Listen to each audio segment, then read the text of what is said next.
Here's how to flirt for introverts. If you're an introvert, you probably feel uncomfortable with a lot of things in dating. And the problem most introverts have is taking the risk, basically letting them know that you're interested in them. And because of that, most of the time they end up friend zoned. They are actually doing it to themselves. And one great way to flirt for introverts is to use sincerity and openness to your advantage. Small talk probably is not your strong suit, so start by sharing things about yourself. For someone to open up to you, you must first open up yourself. Maybe a funny story that happened that night, or a story from your childhood, because everyone has childhood stories. These could be used to connect you two together. One of the very best tools for introverts is to use cold reading. Here's an example. By the way that you talk, I feel like you were the kid that had a secret wild side, or the type that gets in trouble. When you say something like that, then they're going to wonder what made you say that, because people's favorite topics are themselves, so they will subconsciously begin to chase you. Here's how to stop being the nice guy and release your inner alpha. But first, nothing is wrong with being nice, but a lot of people struggle with putting everyone ahead of themselves, and this tends to lead to a lack of respect by others, and then ultimately they can't find love. But one of the biggest turn-ons for a woman is a man that knows what he wants. Nice guys tend to speak with no passion or purpose in their voice. If they are asked what they want to eat at dinner, they know internally what they want, but it comes out in a way where it sounds like they don't believe in themselves, or they're going to be judged, or it's just wrong. So the next time you are out, speak with purpose. If you get asked what sauce you like, all you have to respond with is this: buffalo sauce. It's not this.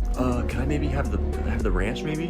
What this shows others is that you are confident in your decisions, and it shows women that you know what you want, which is a huge attraction switch. Here's how to be alpha around girls. Everyone has seen those guys who are not the most physically attractive, but they are with the most beautiful women, and you have no idea what she sees in him. But this is actually very common. It's because almost all girls would rather be with the man that gives off alpha vibes over the guy who is physically attractive, but is insecure, unconfident, and needy. The first type of man makes women feel feminine, free, and comfortable, but for her to feel calm and comfortable around you, first you need to feel that. The fastest way to expose a man is testing his confidence. Beta males think girls are just being mean, but alphas step up to the challenge. Girls can test you whenever by being cold, distant, and even teasing you. So if you want to be alpha around girls, work on your ability to stay calm and centered when somebody tests you. This means that if you react, then it shows a lack of confidence. Here are some signs that you might be in a toxic relationship. I know it's difficult. You may love them, but it's literally killing you to love them, because it might be taking a huge toll on your mental state. The first sign that you might be in a toxic relationship is you constantly feel like you're on thin ice. This is also known as walking on eggshells. It's because if you do one thing wrong, then they might ignore you, or just be passive aggressive. The second sign that you're in a toxic relationship, if you hear the phrase or something along the lines of, "After all I've done for you," this means everything they did for you wasn't really for you at all.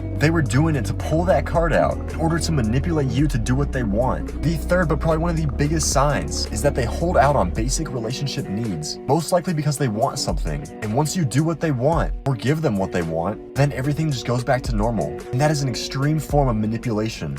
Here's how to get somebody back and beg to be in your life again. If you do what I'm about to tell you, they are going to be sprinting back for a second chance, even if they told you they're never coming back. But listen to this. That version of you who wants them back, they are telling themselves, "I'm never good enough. I'll never find somebody better. What if they're with somebody else?" They will never be attracted to that version of you. It is because you're coming from a place of desperation, and that behavior attracts rejection and pushes everybody away. Coming from a place of scarcity, you are subconsciously communicating to others that you need external validation in order to feel happy. And when you see a beggar on the street, what are most people's natural reactions? To go a separate way or don't even look at them. When you're coming from a place of scarcity, that's how people subconsciously look at you. It makes people want to avoid you just like the beggar. So switch scarcity to abundance. Add value to the world. Add value to other people. Tell yourself that you are good enough, that you may have messed up, but you learn from it. And this shift in mindset is going to have whatever or whoever you want gravitating towards you.